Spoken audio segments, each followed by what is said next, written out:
जयति परम ज्योति समं समस्तैरनंत पर्यायै दर्पण तल्लिव सकला प्रतिफलति पदार्थ मालिका यत्र गुरुवः पान्तनो नित्यं ज्ञान दर्शन नायिका चारित्रार्णव गंभीरा मोक्ष मार्गोपदेश का। अहिंसा परमो धर्म की परम पूज्य आचार्य भगवंत गुरुदेव श्री विद्यासागर जी महाराज की, वर्तमान आचार्य परमेष्ठी मुनिराज श्री समय सागर जी महाराज की, समस्त मुनि संघ की, मुनि श्री ब्रह्म सागर जी महाराज की, वर्तमान आचार्य परमेष्ठी गुरुदेव श्री समय सागर जी महाराज श्री की कृपा है कि चातुर्मास के प्रारंभ में ही गुरुदेव का दीक्षा दिवस मनाने का सौभाग्य हम सबको पंच बाल्यति की इस पावन पवित्र जिनालय पर मिला।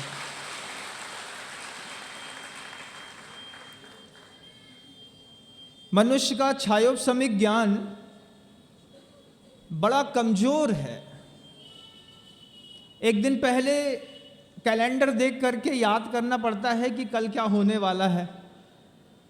फिर उसके लिए आदमी मोबाइल चालू करता है, गूगल से पूछता है कि फलानी चीज़ होने वाली है, इसके बारे में क्या बोलें। तो आदमी पहले प्रिपरेशन करता है, प्रिपरेशन करने के बाद किसी टॉपिक पर बोलता है। लेकिन आज पूज्य गुरुवर का दीक्षा दिवस है। साधना के 56 साल जीवंत रह करके उन्होंने रत्नत्रय का जो एक अपने आप में अनुपान किया है, और 56 साल पहले गुरुवर की दीक्षा हुई थी, लेकिन उनके रत्नत्रय का लाभ पूरी दुनिया को कितना मिला है, ये भी आज इस चिंतन का विषय बनेगा। मैं हमेशा दुनिया के लोगों से कहता हूँ, जो गुरुदेव को वक्त वक्त पर देखते हैं, हर वक्त तो नहीं देख पाते होंगे, कभी कभी देखना होता होगा विशेष अवसरों पर।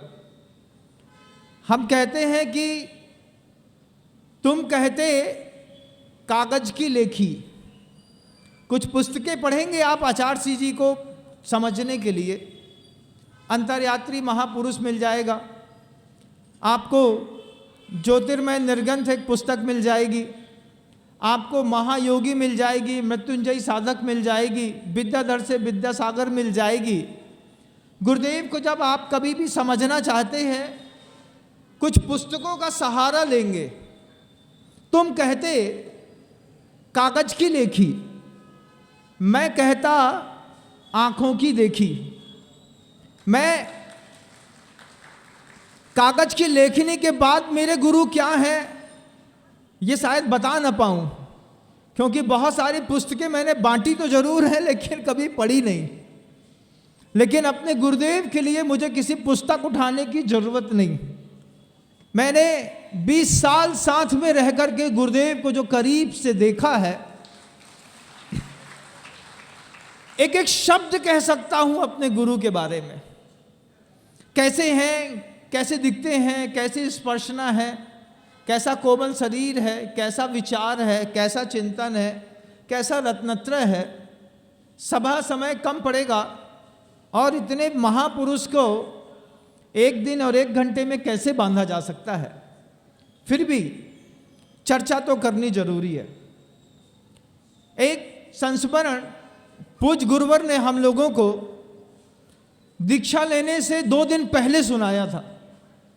जब हम लोग की दीक्षा हो रही थी, उसके 2 दिन पहले जो संस्मरण सुनाया था, वो संस्मरण एक बार आप सबके बीच में रखना चाहता हूं।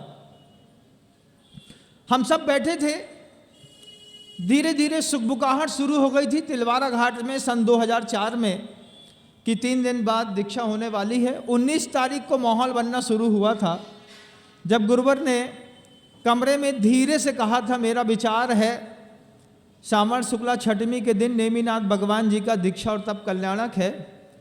उस दिन मैं 25, 30, 32 जितने दिख रहे हैं, इसमें से जितनों का पुण्य हो उनकी दीक्षा उनको दे दूं। 19 तारीख को सुखबुकाहट शुरू हुई।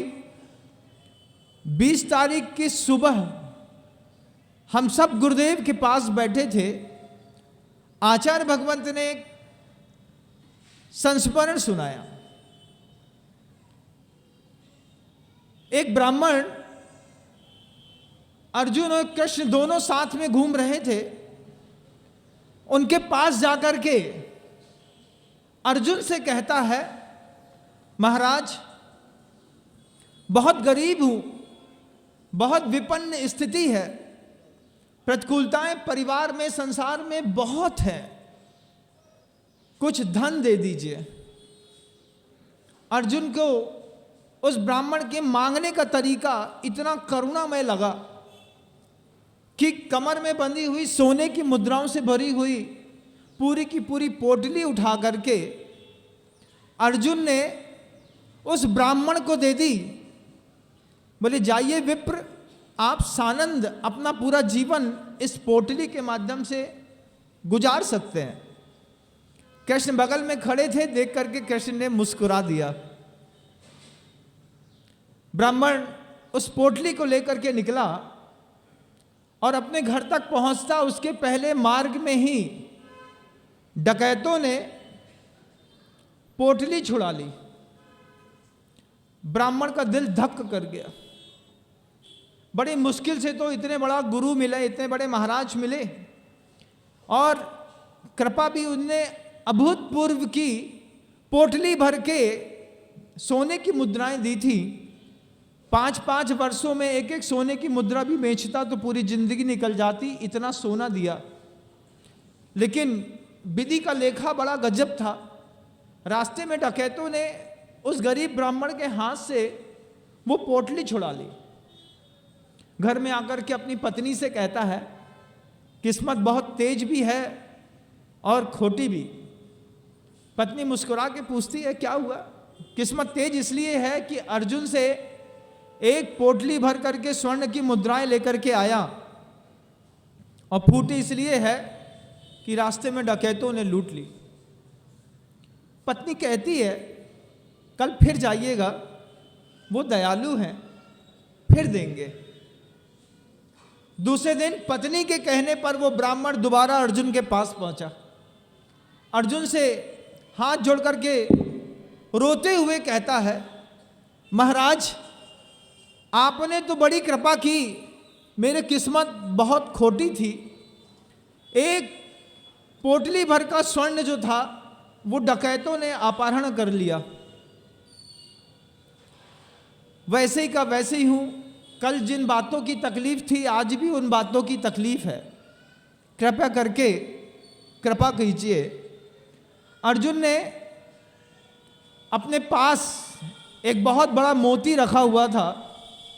वो मोती देख करके ब्राह्मण से कहता है, इस मोती की कीमत जो पोटली मैंने कल दी थी उस वैसी 10 पोटलियां मिल जाएंगी, तब जाकर के इस मोती की कीमत पूरी होगी। बहुत कीमती है, उपयोग करिए। ब्राह्मण ने बड़ी मजबूती के साथ वो मोती अपनी हाथ में रखा, और जैसे ही मोती हाथ में आया, ब्राह्मण सोचता है कि इतना महंगा मोती है कि 10 सोने की पोटलियां वो भर जाएंगी, तब भी इसकी कीमत पूरी नहीं होगी।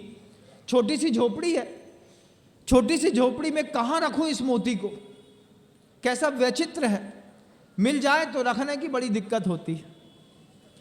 ब्राह्मण घर लेकर के आ गया, घर तक वो मोती पहुंच गया। ब्राह्मण सोचता है कहाँ रखूं, कहाँ रखूं, शंका होती है। कभी आपको गलती से कोई हीरा की अंगूठी पहना दी जाए, पहला दिन देखिएगा बड़े आकुलता में गुजरता है, बार बार देखना पड़ता है कि नहीं है, निकल तो नहीं गया, कहीं गिर तो नहीं गया। वो पतली सी एक छोटी सी तार पर बंधा रहता है सोने की अंगूठी पे।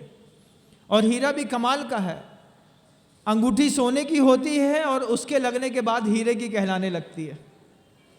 यही तो अपने जिंदगी का भी सौंदर्य है कि गुरु के साथ जुड़ करके अपन भी गुरु के कहलाने लगते हैं। अभी बहुत कुछ बाकी है बोलना, पहले तो वो कथानक सुनाता हूं। ब्राह्मण मोती लेकर के अपने घर तक पहुंचा। पहुंच करके मोती को कहां रखूं सोचता हुआ उसने सोचा कि पुराना मटका रखा हुआ है, पुराने मटके में मोती रख देता हूं। घर के बाहर के मटके तो रोज के काम में आते हैं, पुराना काम में नहीं आता। पुराने मटके में मोती रख करके निश्चिंत होकर के सो गया। पत्नी आई, पत्नी बाहर गई थी, लौट करके आई तो देखा कि पतिदेव सो रहे हैं गहरी निद्रा में। वो सोचती है जब तक सो रहे हैं तब तक नदी से पानी भर करके ले आती हूं। नदी से पानी भर के ले आती हूं। उसने देखा कि एक मटका पूरा भरा था, एक आधा भरा था, आधा खाली था।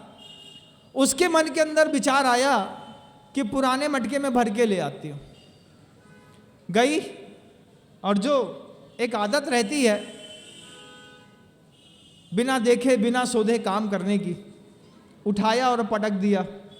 अगर मान लो देख करके सोच करके काम करने की आदत होती तो फिर ईरापत समिति आपके पास भी हो जाती, आदान निक्षेपण समितियां भी गृहस्थों के पास हो जाती।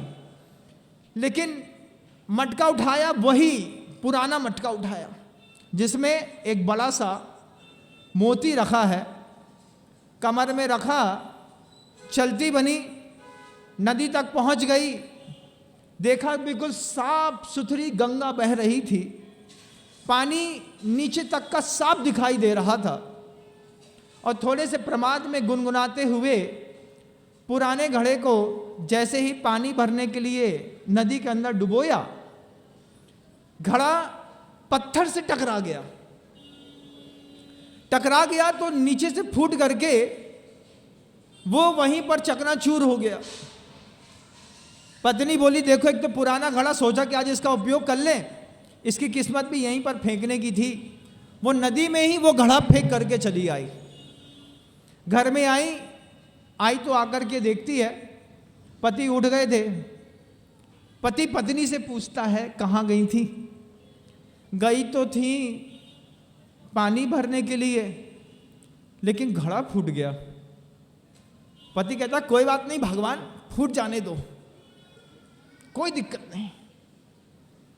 पत्नी कहती हाँ पुराना था, फूट गया, कोई दिक्कत नहीं।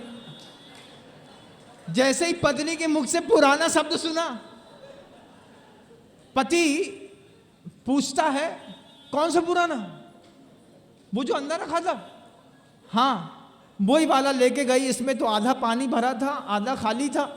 मुझे लगा आप सो रहे हैं तो एक घड़ा पानी भर लाती हूं, कल की झंझट से मुक्त होंगी। ब्राह्मण ने अंदर जाकर के देखा। कई बार शंका होती है, हमारे घर की चीज है, शंका होती है, भगवान से प्रार्थना करते हैं भगवान 2 हो 3 हो 4 हो, एक ही घड़ा था पुराना। ब्राह्मण अंदर जाकर के देखता है तो माथा कूट लेता है। क्या कर दिया तुमने, क्या कर दिया? पुराना घड़ा था, इतना काय को माथा ठोक रहे? अरे भगवान बोलो कि दुर्भाग्यवान बोलूं तेरे को? उस घड़े के अंदर मोती रखा था और उस मोती की कीमत में उतने बड़े घड़े भर के 10-10 घड़े भर जाते, इतना सोना आता तो जिंदगी भर खुश रहती। लेकिन वो मोती कहाँ फेंक के आई? वहां गई थी, जाकर के देखा गंगा में मोती नहीं दिखा, पानी साफ दिख रहा था। ब्राह्मण ने बड़ी सावधानी के साथ टूटे हुए खप्परों का एक एक खप्पर उठाया, रख करके देखा तो पूरा का पूरा घड़ा तो निकल आया, लेकिन मोती नहीं मिला। ब्राह्मण धक्क रह गया। धक्क रहने के बाद वो ब्राह्मण जा करके घर के अंदर जा करके इतना रोया, रोते रोते कहता है कि 2 बार कृपा करी अर्जुन ने, 2 बार, लेकिन दोनों बार मेरी किस्मत फूटी थी, मुझे यथेष्ट का लाभ नहीं हो पाया। पूरा 2 दिन शोक में निकाला उस मोती के घूमने का, लेकिन शोक करने से पेट तो नहीं भरता, नींद तो पूरी नहीं होती, जीविकोपार्जन की दुविधा थी। तीसरी बार फिर गया, तीसरी बार राजमहल में गया। राजमहल में अर्जुन और कृष्ण दोनों बैठे थे। जा करके वही ब्राह्मण को दोबारा खड़ा हुआ देखा तो अर्जुन का माथा ठनक गया। अर्जुन बोलता है तुम फिर आ गए? महाराज हमारी किस्मत इतनी फूटी है, पहली बार सोने की थैली दी, डकैत उठा करके ले गए। दूसरी बात मोती घर तक पहुंच गया, उसको घड़े के अंदर रखा। मैं थोड़ी देर के लिए गाफिल क्या हुआ, मेरा मोती गंगा में बह गया। मैं जैसा था आज फिर वैसे ही हूं, मेरे ऊपर कुछ कृपा एक बार पुनः करिए। अर्जुन तो क्रोध में थे, कृष्ण मुस्कुरा रहे थे। कृष्ण बोलते हैं अर्जुन 2 बार इस ब्राह्मण को दे चुके हो, तीसरी बार अब तुम मत दो, मैं दे देता हूं। जैसे ही ब्राह्मण ने सुना कि इस बार का दान कृष्ण करने वाले हैं, ब्राह्मण और खुश। अर्जुन के भी प्रिय हैं, वरिष्ठ हैं, गरिष्ठ हैं, अच्छा देंगे। और कृष्ण ने अपने जेब से निकाल करके बिल्कुल छोटी वाली 2 आने दे दिए उस ब्राह्मण को। 2 आने से बहुत कुछ ज़्यादा नहीं होना था, 1-8 किलो आटा मिल जाता तो बड़ी बात थी। 2 आने मात्र कृष्ण ने दिए। 2 आने कृष्ण ने दिए। ब्राह्मण सोचता है तुमसे अच्छा तो अर्जुन था। अर्जुन ने पहली बार में सोने से भरी, मुद्रिकाओं से भरी थैली दी, दूसरी बार में मोती दिया। तुमने सिर्फ 2 पैसे दिए, तुमको लाज ना आई? तुम इतने बड़े होकर के, सोच रहा है ब्राह्मण, बोल नहीं सकते, सोच तो सकते हैं, चिंतन पर किसी का बस नहीं है, सोच तो कुछ भी सकते हैं, कोई भी व्यक्ति कुछ भी सोच सकता है। वो ब्राह्मण कृष्ण का पैसा तो ले लिया, 2 आना वापिस कर दें तो बड़ों की बेइज्जती, और रख लें तो अपना कोई निस्तार होने वाला नहीं। ब्राह्मण सोचता है 2 पैसे, कृष्ण तुमको शर्म ना आई? तुम्हारे लायक कि 2 पैसा देना था? अरे तुम तो 2 हीरे निकाल के देते तो कम था। अब पैसा ब्राह्मण ने 8 में बांधा, बांध करके रास्ते पर निकला। निकलते हुए कुछ समझ में नहीं आ रहा था कि इस 2 पैसे से अपना जीवन कैसे जिएंगे। उधेड़ बुन में था, 2 पैसे से क्या खरीद लूं, कितना खरीद लूं, कितने दिन चलेगा? 2 पैसे 2 पैसे 2 पैसे। इतने में देखता है कि सामने से एक मछुआरा आ रहा है। मछुआरे के पास जिंदा मछली है, जिंदा मछली बाजार में बेचने जा रहा है। वो ब्राह्मण सोचता है 2 पैसे से ना मेरा पेट भरेगा ना मेरी पत्नी का, चलो 2 पैसे से इन 2 मछली को बचा करके नदी में डाल देते हैं। तो मछुआरे के सामने जब 3 तिलक का धारी त्रिपुंडी पंडित ब्राह्मण खड़ा हुआ और मछुआरे से पूछा, क्यों ये 2 मछलियां जो तुम्हारे पास हैं कितने की हैं? वो मछुआरा कहता है तुम ब्राह्मण हो के तुम भी शुरू हो गए, तुम भी? राम राम राम, तुम तो शर्म करो। ब्राह्मण कहता है कि हम ब्राह्मण हैं, मछली खाना नहीं है, इसकी रक्षा करनी है। कितने की है? मछुआरे ने बस वो बात कही 2 पैसे की। ब्राह्मण को बड़ा अच्छी लगी कि मेरे पास 2 पैसे हैं और 2 पैसे की 2 मछली दे रहा है। इन 2 मछलियों को बचा करके और मैं कम से कम 2 पैसा तो सार्थक कर लूं, नहीं तो पता नहीं ये भी कहां चला जाएगा। और ब्राह्मण ने उस मछुआरे से 2 पैसे दे करके 2 मछली ले ली। जिस पात्र में मछली थी उस पात्र से गंगा तक फिर पहुंचा और पहुंचने वक्त मछली को पहली बार ब्राह्मण ने अपने हाथ से उठाया। पहली बार जब कभी आपने मेढक पकड़ा हो, केंचुआ पकड़ा हो, कैसे रोंगटे खड़े हो जाते हैं, लगता है ना? अनुभव देखिएगा, लगता है। जब हमने पहली बार मेढक जिंदा उठा करके ऐसे उठा के रखा था, पूरे रोमांच निकल आया था। उस ब्राह्मण का भी रोमांच निकल आया कि मछली मैंने कभी छुई नहीं है, लेकिन इसको बचा देते हैं। उठा करके गंगा में डालना चाहता था, थोड़ा सा मछली को ज़्यादा क्या दबाया कि मछली ने मोती उगल दिया।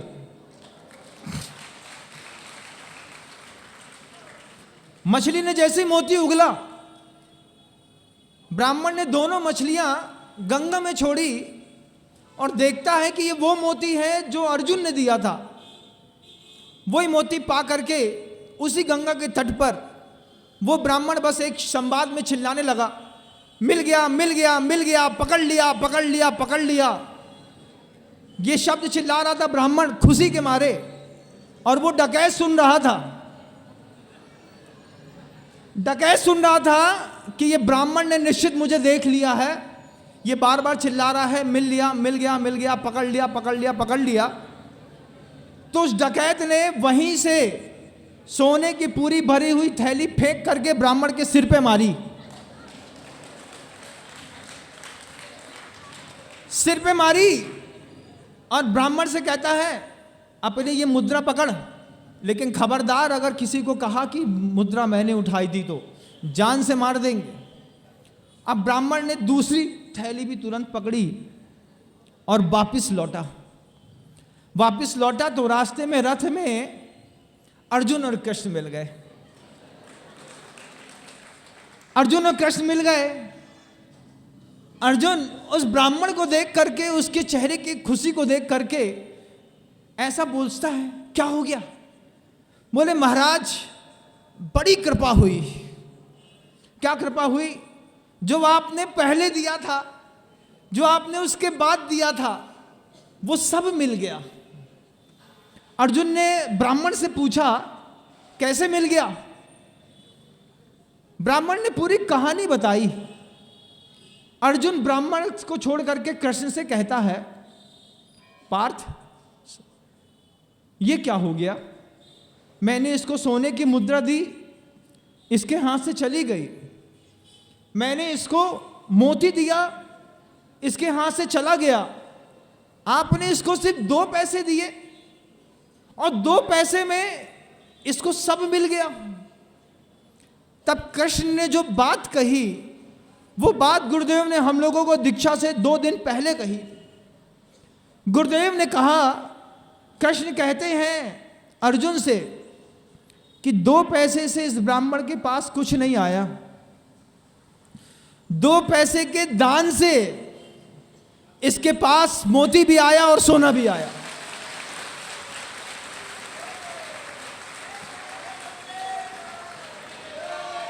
अगर वो ब्राह्मण 2 पैसे का दान दे करके, 2 पैसे की दया दिखा करके, 2 पैसे की करुणा करके 2 मछलियों को नहीं बचाता, तो अर्जुन बताओ मोती कहां से पाता? अगर वो दया करके, अगर उसने 2 पैसे की दया नहीं करी होती, 2 पैसे की करुणा नहीं करी होती, 2 पैसे का किसी को जीवन बचाने का सहयोग नहीं किया होता, तो क्या उसके पास सोने की मुद्राएं मिल पाती? उसको जो भी मिला है वो 2 पैसे के रखने से नहीं मिला, 2 पैसे को दे करके दया और करुणा करने से मिला है उसको मोती भी और सोना भी। अंतिम पंक्ति गुरुदेव ने कही। गुरुदेव कहते हैं ध्यान रखना, आप लोगों में से कौन कितना दीक्षित हो पाएगा, किसको कितना मिल पाएगा हम जानते नहीं, क्योंकि आचार्य भगवंत हमेशा कहते रहे मैं तो सिर्फ निमित्त मात्र हूं, करना सब आपको ही है। ये शब्द गुरुदेव का इतना अंदर बैठा, गुरुदेव ने हमेशा समझाया कितना भी भागीरथी पुरुषार्थ करना अपने जीवन में, कभी अपने आप को स्वामी कर्ता और भोक्ता मत मानना। मैं कहता आंखों की देखी, तुम कहते कागज की लेखी। तुम कागज को पढ़ते हो, गूगल में गुरुदेव के बारे में सर्च करते हो, फिर बोलते हो। मैं 20 साल तक सुबह शाम दिन रात उनको अपनी आंख से देखता रहा, और उसके बाद वो अनुभव आपके बीच में 8 महीना भी रखूंगा तो कम पड़ेगा। चातुर्मास तो 4 महीने का है, सिर्फ गुरुदेव की बात करूंगा तो 8 महीने के संवाद कम पड़ेंगे। इंदौर देखेगा प्रतिदिन किस तरीके से गुरुदेव के जीवन का एक एक दिन कीमती था, क्या किया।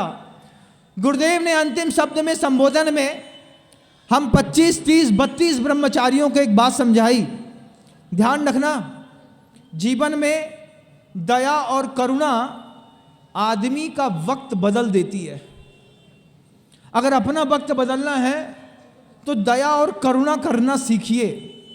ये बात दीक्षा के 2 दिन पहले बता दी, और उसके बाद 2 दिन बाद जिसका जिसका सौभाग्य पड़ता था,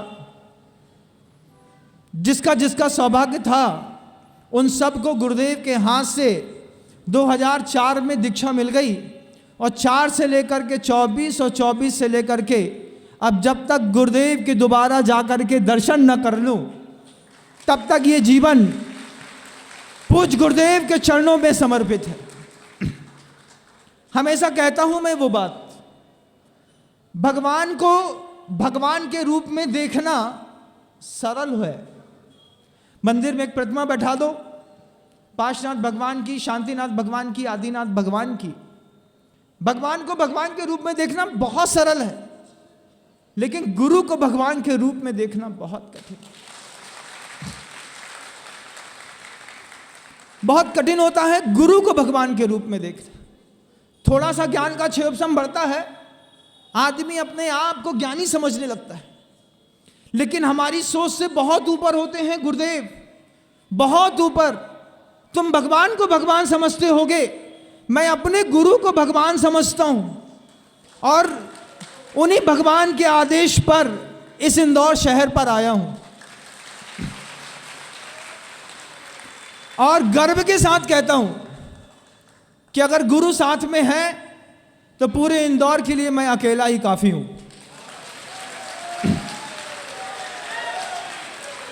अकेला इसलिए काफी हूं क्योंकि गुरु साथ में है। ये बात गुरुदेव ने तो नहीं कही, लेकिन पढ़ते पढ़ते समझ में आई। जब मैं रामायण पढ़ता था, वाल्मीकि की पढ़ता था, पौंड्रचरित पढ़ता था, पद्म पुराण पढ़ता था, सब छांटने की कोशिश करता था, उस वक्त अंगद और हनुमान दोनों मुझे अच्छे लगते थे।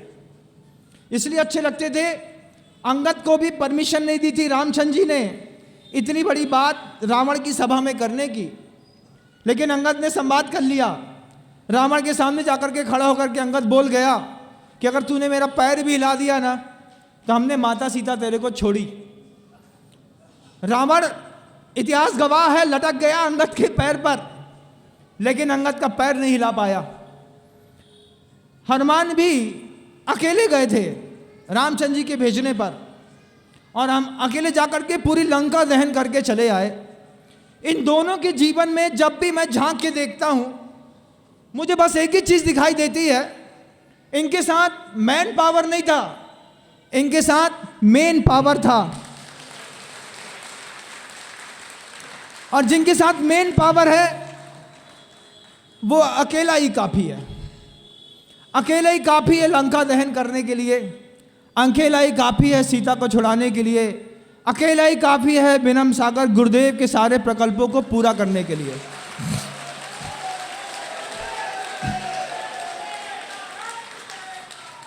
अकेला काफी है।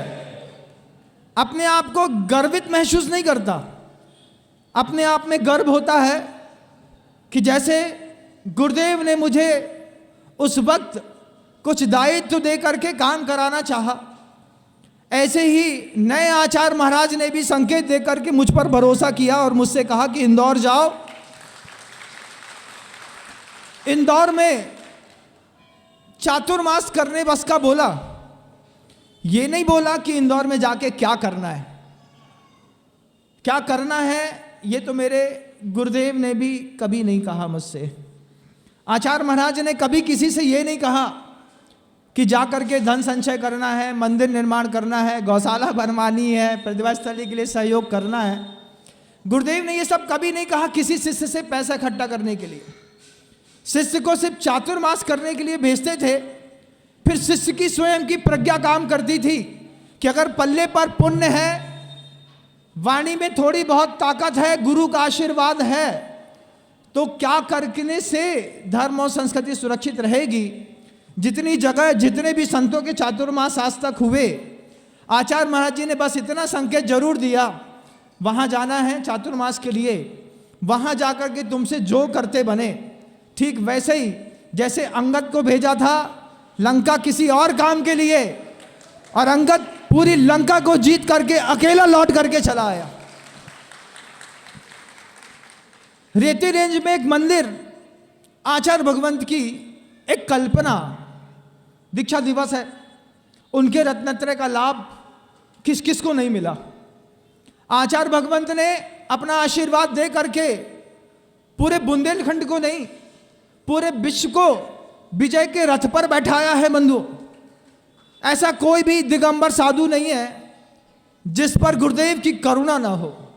सदी पर जितने भी आचार्य दिखाई देते हैं, मुनि दिखाई देते हैं, आर्यिका दिखाई देती है, कोई ब्रह्मचारी कोई ब्रह्मचारिणी दिखाई देती है, वो गुरुदेव के पास से होकर के गुजरा है। और जब होकर के गुजरा है तब उसको विजन समझ में आया है कि गुरुदेव कितने विशाल, कितने अद्भुत हैं। जो मेरी बात की यथार्थता मानता है, फिर बाद में कहता है कि भगवान को भगवान के रूप में देखना बहुत सरल है, लेकिन गुरु को भगवान के रूप में देखना बहुत कठिन होता है। 5, 7, 10 हजार घर की, कितने घर की समाज है इंदौर, मुझे पता नहीं है। अभी तो मैं परिक्रमा लगा रहा हूं इंदौर की, लोग मुझे चेक कर रहे हैं और मैं पॉसिबिलिटी चेक कर रहा हूं। दोनों एक दूसरे को चेक कर रहे हैं। आप चेक करिएगा पूरे 8 महीने, क्योंकि आचार्य सिंह जी ने कही थी वो बात, 5 रुपए का घड़ा भी खरीदता है तो 2 बार तो ठोक के खरीदता है। फिर तुम्हारा और सावक के बीच का सौदा होना है, थोड़ा बहुत तो ठोकेगा, अब ठोके बिना जय जयकार नहीं करेगा। पहले उठाएगा, टन टन टन टन ठोकेगा, फिर सिर पे रखेगा, फिर भगवान के चरणों में समर्पित करेगा।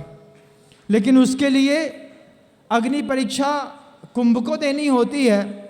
फिर बाद में सारे गामा पा धानी सा की आवाजें आती हैं। मैं आप सबसे कहना चाहता हूं, एक बार चेक करिएगा, अच्छा लगेगा आपको, लेकिन बिना चेक किए कोई धारणा मत बनाइएगा। एक जिनालय गुरुदेव की अपनी कल्पना थी। फिर एक शब्द दोबारा, तिबारा, चौथी बार कहता हूं, मैं कहता आंखों की देखी।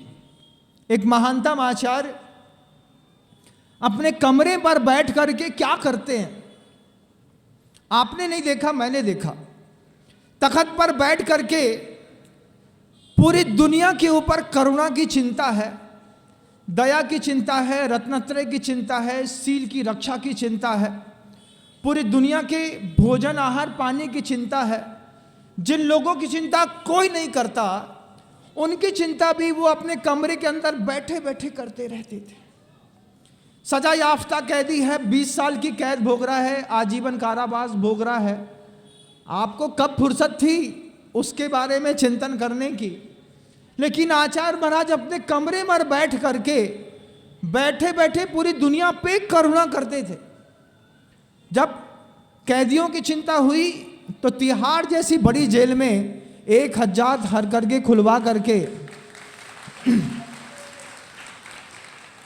उनकी दूरदर्शिता का परिणाम, उनके रत्नत्रय के तेज का परिणाम है, उनके सम्यक दर्शन का परिणाम है। मात्र सम्यक दर्शन की बातें शाब्दिक करने से कुछ नहीं होता।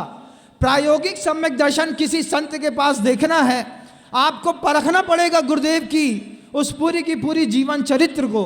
जब अनुकंपा, आस्तिक, वात्सल्य, प्रभावना, ये जो सम्यक दृष्टि के गुण होते हैं, अंग माने गए हैं, उसमें वात्सल्य नाम की क्या चीज है?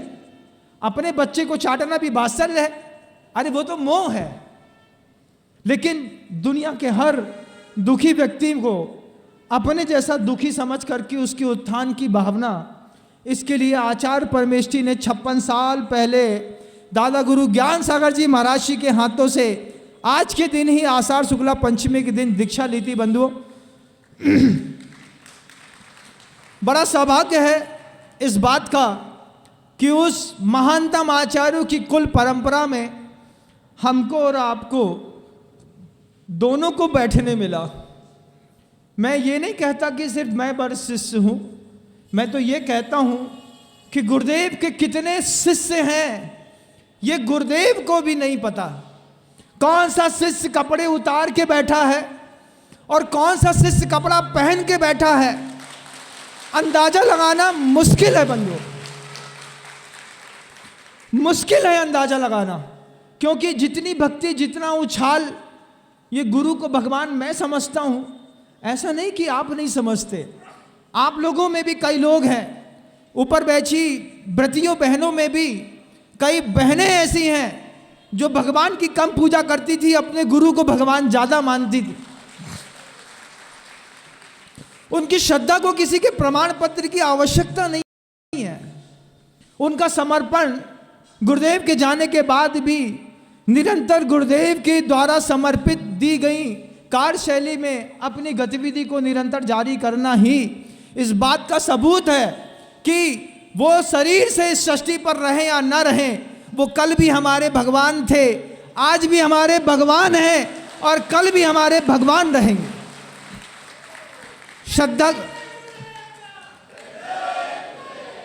श्रद्धा को किसी के प्रमाण पत्र की जरूरत नहीं है। आपकी श्रद्धा को भी किसी के प्रमाण पत्र की जरूरत नहीं है। इतना बड़ा मंदिर बनाना कोई बड़ी बात नहीं है। मैं आप सबसे बहुत छोटी सी बात कहूं कि 400 करोड़ का मंदिर आप सिर्फ 100 रुपए में ले लीजिए। 100 रुपए में, हाँ 100 रुपए में 400 करोड़ का मंदिर देने के लिए आया मैं आपको।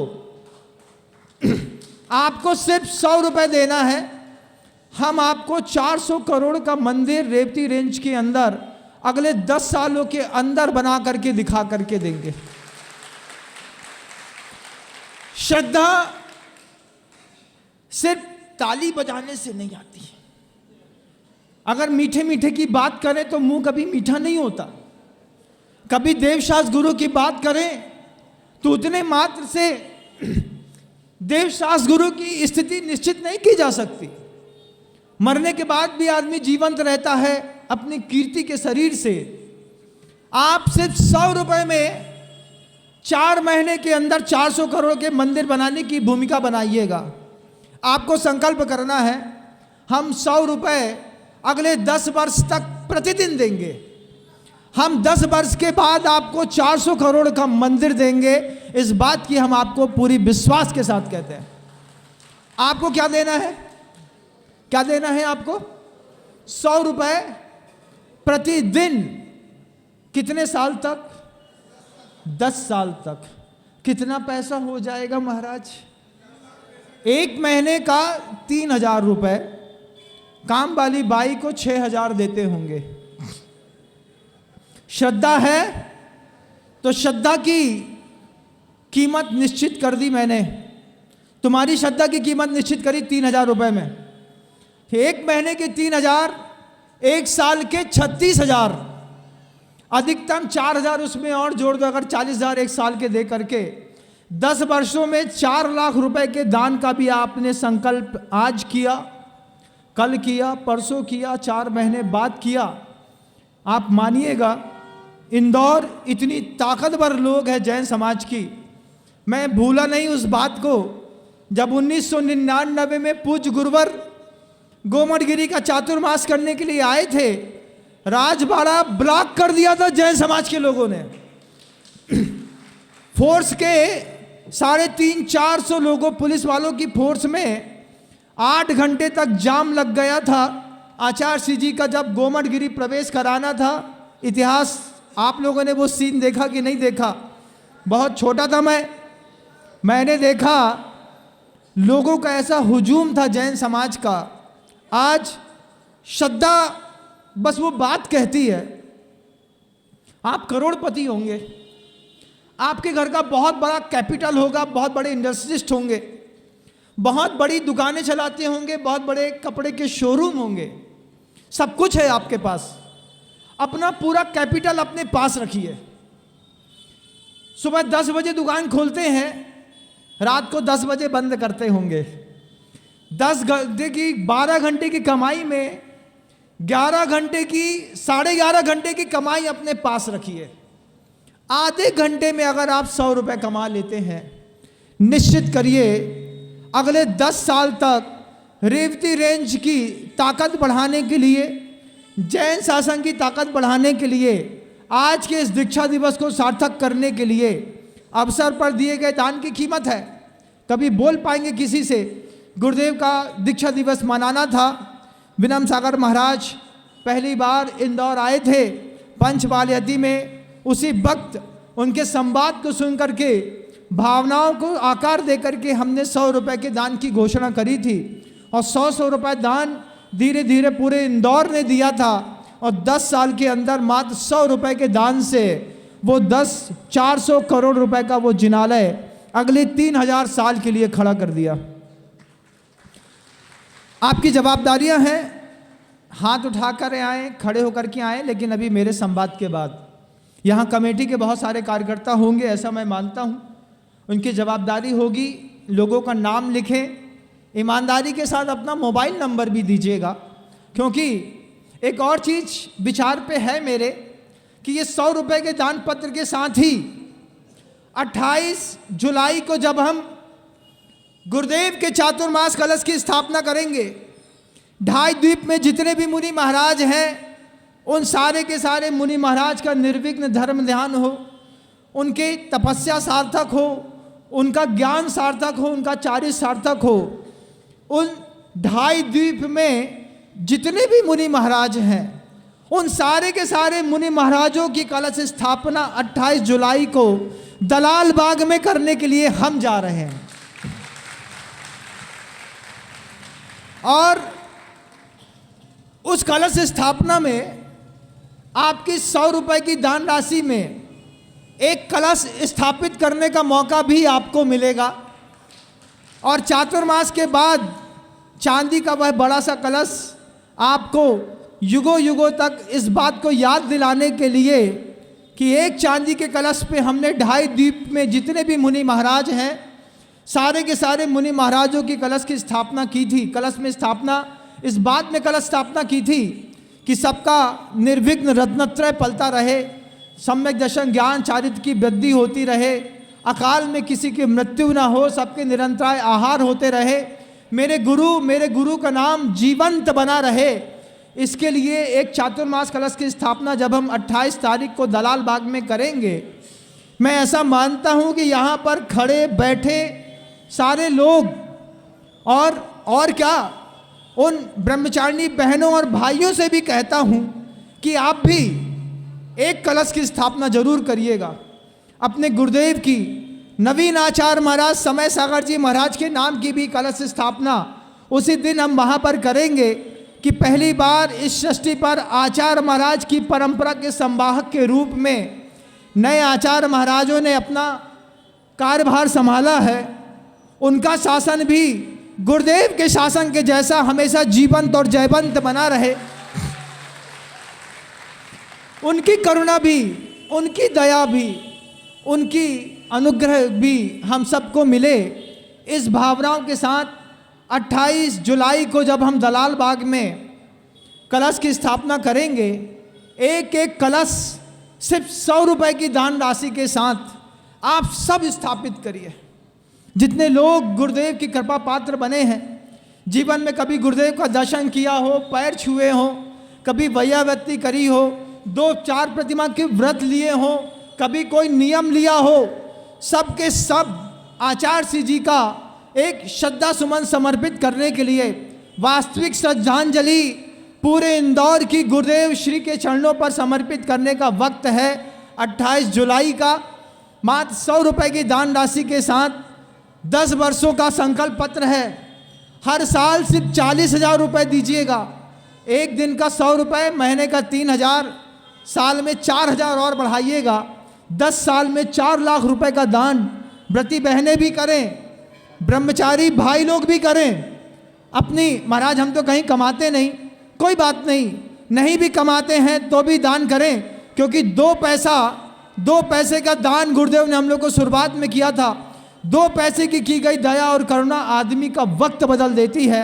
प्रभु से प्रार्थना करता हूँ आप सबका वक्त बदले और ऐसा वक्त आए जैन शासन का कि पूरा इंदौर गर्व के साथ दीपावली के दिन कह सके कि हम सब ने मिल करके एक चातुर्मास के अंदर ही, कोई बड़ी राशियों के साथ नहीं, 100 रुपए के दान पत्र के साथ ये 400 करोड़ रुपए का जिनालय, प्रतिभा स्थली, दयोदय गौशाला और उसके साथ ही साथ जैन समाज के वे छोटे छोटे बालक और बालिकाएं जो अपना विकास नहीं कर पा रहे हैं, इस चातुर्मास के दौरान एक छात्रवृत्ति योजना भी गुरुदेव के नाम से चालू करने का विचार है। एक बहुत बड़ा हॉस्टल भी हम शहर के बीच में बनाने जाएंगे, करीब 20 करोड़ रुपए की लागत का, जिसमें पूरे देश से आने वाली कोई भी बहन, कोई भी बच्ची अपने सील की रक्षा कर सके, शुद्ध भोजन ले सके, अच्छी लाइब्रेरी ले सके, मेडिकल ट्रीटमेंट ले सके।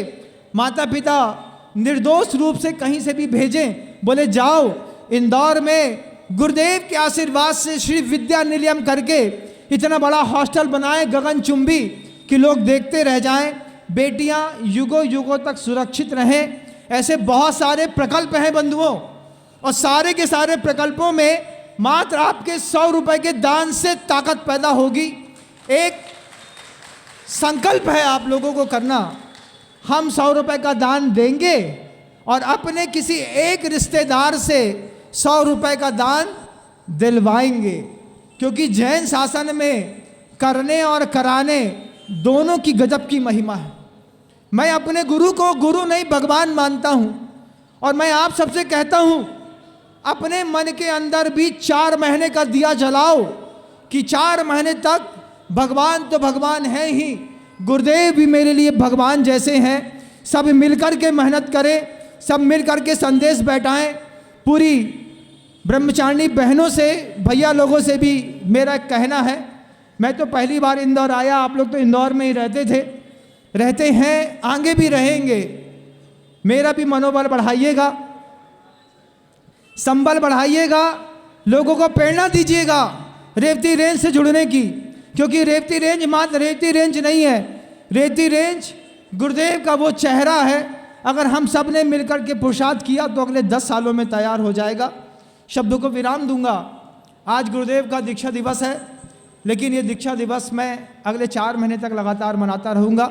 अगले 10 मिनट में और यहाँ पर बैठा हूँ, आप में से किसी का मन करता हो 100 रुपये के संकल्प पत्र में अपने अंतर्भाव को जोड़ने का, तो यहाँ पर आते जाएंगे, अपना नाम मोबाइल नंबर लिखाते चले जाएंगे, श्रीफल चढ़ाते चले जाएंगे, और साथ ही साथ चातुर्मास कलश की स्थापना का 28 तारीख को भूलना नहीं है कि 28 तारीख को आपको आकर के वहाँ भी एक कलश की स्थापना करनी है। 2.5 द्वीप में जितने भी विराजमान मुनि महाराज हैं, सबके निर्विघ्न चातुर्मास के संपन्नता के साथ आप अपना सौभाग्य प्राप्त करें।